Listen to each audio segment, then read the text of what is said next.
Friends, welcome back to finish creations. Friends, మనం దొండకాయ పచ్చడిని చాలా రకాలుగా చేసుకుంటాం కదండి. ఎవరి టేస్ట్కి నచ్చినట్లు వాళ్ళు చేసుకుంటారు. ఈరోజు నేను దొండకాయ పచ్చడిని డిఫరెంట్గా ఎలా తయారు చేసుకోవచ్చో చూపించబోతున్నాను. మీరు కనుక మొదటిసారి మా వీడియో చూస్తున్నట్లయితే సబ్స్క్రైబ్ చేసుకుని బెల్ సింబల్ని క్లిక్ చేయండి. అప్పుడు మేము చేసే వీడియోస్ అన్నీ మీకు నోటిఫికేషన్స్ ద్వారా వస్తాయి. అలాగే మీ ఫ్రెండ్స్కి కూడా షేర్ చేయండి. ఇంకా రెసిపీలోకి వెళ్ళిపోదామా? ఇప్పుడు స్టవ్ ఆన్ చేసుకుని ఒక పాన్ని పెట్టుకుని 2 టేబుల్ స్పూన్స్ ఆయిల్ వేసుకోవాలండి. ఆయిల్ వేసుకున్నాక 1.5 టీ స్పూను జీలకర్రను వేసుకోవాలి.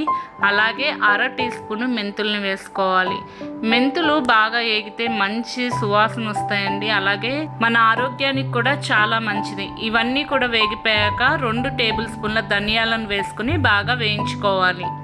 ఇక ఇప్పుడు ఈ పచ్చళ్ళలో స్పెషల్ ఇంగ్రీడియంట్ అండి, 2 టేబుల్ స్పూన్ల నువ్వుల్ని వేసుకోవాలి. నువ్వుల్ని వేసుకోవటం వల్ల మన పచ్చడికి చాలా టేస్ట్ వస్తుంది.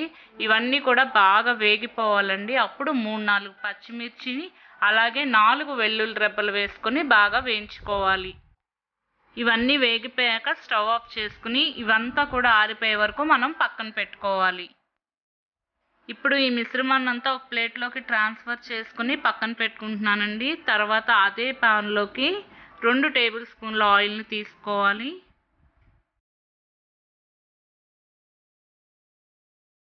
ఆయిల్ వేడెక్కాక 1 కప్పు దొండకాయ ముక్కల్ని రౌండ్గా కట్ చేసుకున్నానండి. ఆ దొండకాయ ముక్కల్ని తీసుకుని ఫ్రై చేసుకోవాలి.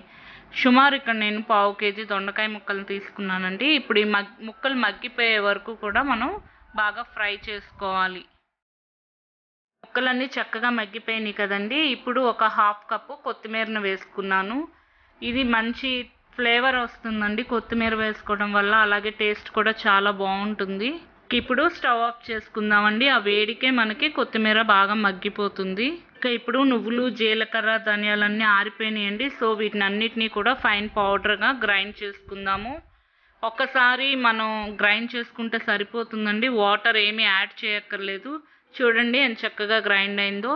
ఇప్పుడు కొద్దిగా నానబెట్టిన చింతపండును ఒక 3-4 రెబ్బలు సరిపోతాయండి. అలాగే రుచికి తగిన ఉప్పును కూడా వేసుకుని గ్రైండ్ చేసుకోవాలి.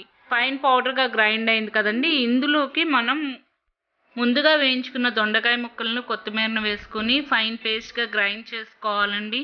చూడండి ఎంత మెత్తగా వచ్చిందో పచ్చడి. మనం ఎక్కడా కూడా వాటర్ యూజ్ చేయలేదు కనుక ఫ్రిడ్జ్లో పెట్టుకున్న 2-3 రోజులు నిలవ ఉంటుందండి. ఇప్పుడు స్టవ్ ఆన్ చేసుకుని ఒక పాన్ పెట్టుకుని 2 టేబుల్ స్పూన్స్ ఆయిల్ వేసుకోవాలండి. తర్వాత 1 టీ స్పూన్ ఆవాలు, 1 టీ స్పూన్ జీలకర్ర, అలాగే 1 టీ స్పూను పసుపును కూడా వేసుకుని బాగా వేయించుకోవాలి.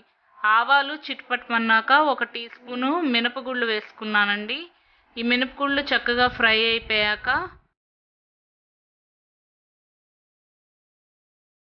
4 ఎండుమిర్చిని, 4 వెల్లుల్లి గర్భాలను, అలాగే కొద్దిగా కరివేపాకును వేసుకొని బాగా ఫ్రై చేసుకోవాలండి. ఇప్పుడు అన్ని చక్కగా ఫ్రై అయిపోయినాయి కదండి. మన పచ్చడిని కూడా ఇందులోకి వేసుకొని బాగా కలుపుకోవాలి. ఈసారి మీరు దొండకాయ పచ్చడి చేసుకోవాలనుకున్నప్పుడు ఇలా ట్రై చేయండి. నువ్వులు, కొత్తిమీర ఇవన్నీ ఉండటం వల్ల పచ్చడి చాలా టేస్టీగా ఉంటుందండి.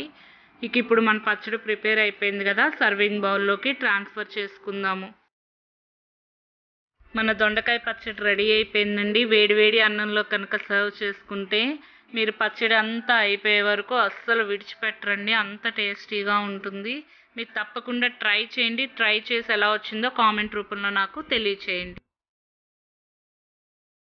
మీకు ఈ వీడియో నచ్చినట్టయితే లైక్ చేయండి, షేర్ చేయండి, కామెంట్ చేయండి.